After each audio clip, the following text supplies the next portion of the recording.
तो हैच के लिए एच एंटर। एक चीज़ है यहाँ पे, एक एक करके मैं आपको पैटर्न नहीं समझाऊंगा, तो आप पैटर्न देख लीजिएगा अपने आप जो भी आपकी रिक्वायरमेंट है। तो कई सारे यहाँ पे मेंशन है, यहाँ पे ये मैटन के हैं, ANSI आप कोड देख के गूगल पे सर्च कर सकते हैं किस चीज़ का मटेरियल दे रखा है।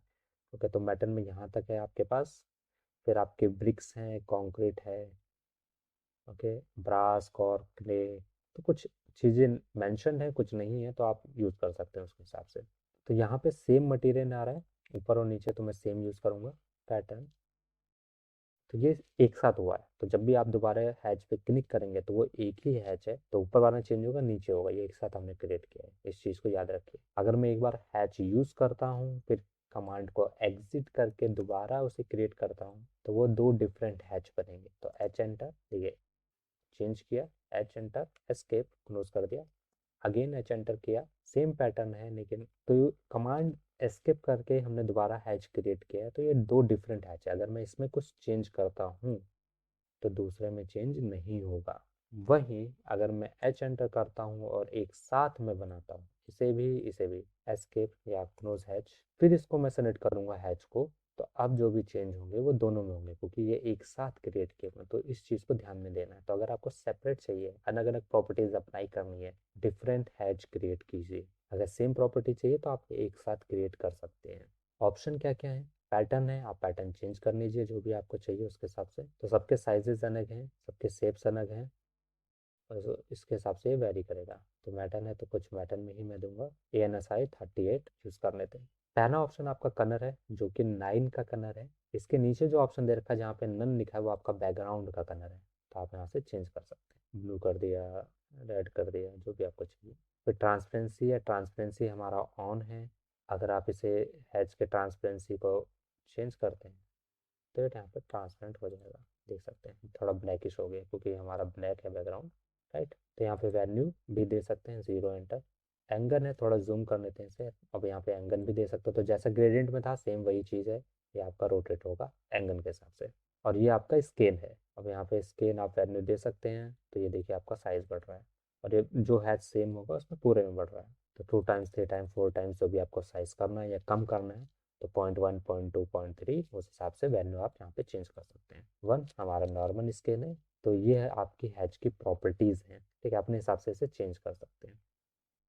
आगे बढ़ते हैं। आगे हम हैच में देखने जा रहे हैं एसोसिएटिव। मेन एसोसिएटिव ही है, ओके। एनोटेटिव आपका व्यू पोर्ट में काम करता है। यहाँ पे देखिए ये आपका एडजस्ट करने का व्यू पोर्ट के स्केल के हिसाब से। तो अगर ये ऑन है तो ज़्यादा से दोनों ऑन है, ठीक है, और ऑफ है तो वो हम देखेंगे। एसोसिएटिव में क्या है कि एसोसिएटिव ऑन है और हैच यहाँ क्रिएट कर रहे हैं, ठीक है, एस्केप हो गया, दोबारा एंटर करते हैं हैच। एसोसिएटिव ऑफ है और फिर हैच क्रिएट करते हैं, एंटर किया। तो दोनों में डिफरेंस क्या है? तो एसोसिएटिव में जो हमारी बाउंड्री है हैच की, उससे ये एसोसिएट करेगा। तो अगर आपकी बाउंड्री में कोई चेंजेस होते हैं तो वो हैच को उसी हिसाब से मॉडिफाई कर देगा। जहाँ एसोसिएटिव ऑफ है उसमें ऐसा नहीं होता, उसमें आपका हैच आपका सेपरेट ऑब्जेक्ट हो गया, उस पर एसोसिएट नहीं करता बाउंड्री पे। तो ये एक मेजर डिफरेंस है, तो इसको याद रखिएगा। एनोटेटिव तो एसोसिएटिव अगर आप ऑन कर रहे हैं तो एनोटेटिव ऑन ही रखिए, ताकि वो शीट में जब लेआउट में वर्क करेंगे तो उसमें व्यू पोर्ट के हिसाब से वो व्यू पोर्ट के हिसाब से हैच एडजस्ट हो जाएगा, ठीक है। तो दोनों ऑन रखिए। नेक्स्ट आते हैं मैच प्रॉपर्टी पे। तो मैच प्रॉपर्टी के लिए यहाँ देखिए कुछ ऑप्शन बने हुए हैं। तो यहाँ चारों हैच हमारे पास डिफरेंट है, ये डिफरेंट है और ये भी डिफरेंट है, तो एक साथ कुछ नहीं बना। इसको यूज़ करने के हमारे पास दो तरीके हैं। पहला तो ये है कि आपने एच एंटर किया और मैच प्रॉपर्टी पे क्लिक किया, ये सेपरेट कमांड है, कोई हैच हमारा सेलेक्ट नहीं है। हमने एच एंटर किया है, मैच प्रॉपर्टी पे क्लिक किया और किसी एक हैच को जिसकी प्रॉपर्टी आप देखनी हैच आपको कॉपी करना है उस पर आप क्लिक कर दीजिए। फिर उसके बाद जिस भी नए रीजन में क्लिक करेंगे वहाँ ये हैच क्रिएट हो जाएगा। तो अगर मैं यहाँ पे करता हूँ तो ये ओवरलैप हो जाएगा यहाँ पे, ठीक है। एक आपके पास हैच ऑलरेडी बना है, उसके ऊपर एक और हैच आ गया, तो ये तो है, इस तरीके से वर्क हो रहा है। लेकिन मुझे ऐसा चाहिए नहीं, तो मुझे क्या करना है कि ये जो रेड वाला है, रेड वाला जो हैच है हमारा, वो रिप्लेस करना है किससे? ब्लू वाले से। कैसे करेंगे? उसके लिए रेड वाले को पहले आप सेलेक्ट कीजिए, मैच प्रॉपर्टी पे क्लिक कीजिए, किससे मैच कराना है उस पर क्लिक कीजिए, ये आपका क्रिएट हो गया। तो ये आपका हैच है, तो इस चीज़ को याद रखिए। अब हैच में एक हमारे पास ऑप्शन दे रखा है सेट ओरिजिन। तो सेट ओरिजिन क्या है? तो ये बहुत छोटा सा ऑप्शन है, यहाँ मैं थोड़ा देखिए, इसमें मैं जूम कर रहा हूँ। तो जहाँ आपके रेक्टेंगल वाले ऑप्शन है, जैसे आपका ब्रिक हो गया, तो ब्रिक के टाइप्स हो गए, एंगन हो गया, ये जिसमें भी स्ट्रेट और वर्टिकल लाइन आ रही है, तो वहाँ देखिए उसमें आप एक ओरिजिन सेट कर सकते हैं। कैसे? इसको सेलेक्ट किया, सेट ओरिजिन। यहाँ पे देखिए जो हैच है आपका ये नीचे कट हो रहा है। अब मैं चाहता हूँ जो हैच की स्टार्टिंग हो वो इस पॉइंट से हो, राइट नोवर पॉइंट से। तो सेट ओरिजिन पे क्लिक करेंगे, हैच सेलेक्टेड है हमारा। उसके बाद सेट ओरिजिन क्लिक किया और उस पॉइंट को सेलेक्ट किया, तो ये देखिए आपका हैच एडजस्ट हो गया उस पॉइंट के हिसाब से।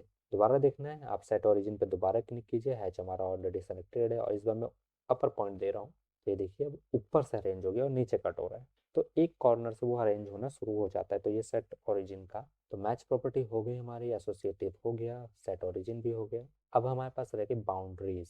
तो बाउंड्री क्या है? ऑलरेडी हमारे पास हैच क्रिएटेड है, आपने उस हैच को सेलेक्ट किया। अब इसी हैच में आपको बाउंड्री ऐड करनी है, रिमूव करनी है, तो पिक पॉइंट आप यूज़ कर सकते हैं। पिक पॉइंट आपका सिंपल है, इंटरनल क्लिक करेंगे और वो आपका एरिया सेलेक्ट हो गया है, दूसरा किया, सेलेक्ट हो गया और एंटर किया। अब यहाँ देखिए पिक पॉइंट में एक मेन चीज़ है कि इंटरनल एरिया वो लेता है, तो अगर आपके एरिया के अंदर कोई एक एरिया आ रहा है तो वो सबट्रैक्ट कर देगा अपने आप। लेकिन सेलेक्ट में ऐसा नहीं होता। कैसा? मैं दिखाता हूँ। सर्कल, इस बार चलिए पर्पल वाले को सेलेक्ट करते हैं, तो पर्पल, और मैं यूज़ कर रहा हूँ पिक पॉइंट की बजाय सेलेक्ट। और सेलेक्ट में क्या किया, अब इसमें आपको ऑब्जेक्ट सेलेक्ट करना पड़ेगा। तो जब आउटर किया है तो वो खाली रेक्टेंगल को सेलेक्ट कर रहा है, सर्कल को नहीं। अगर आप एंटर करते हैं तो पूरे रेक्टेंगल में हैच आ जाएगा, वही हैच जो आपने सेलेक्ट किया है। तो इस तरीके से वर्क करेगा।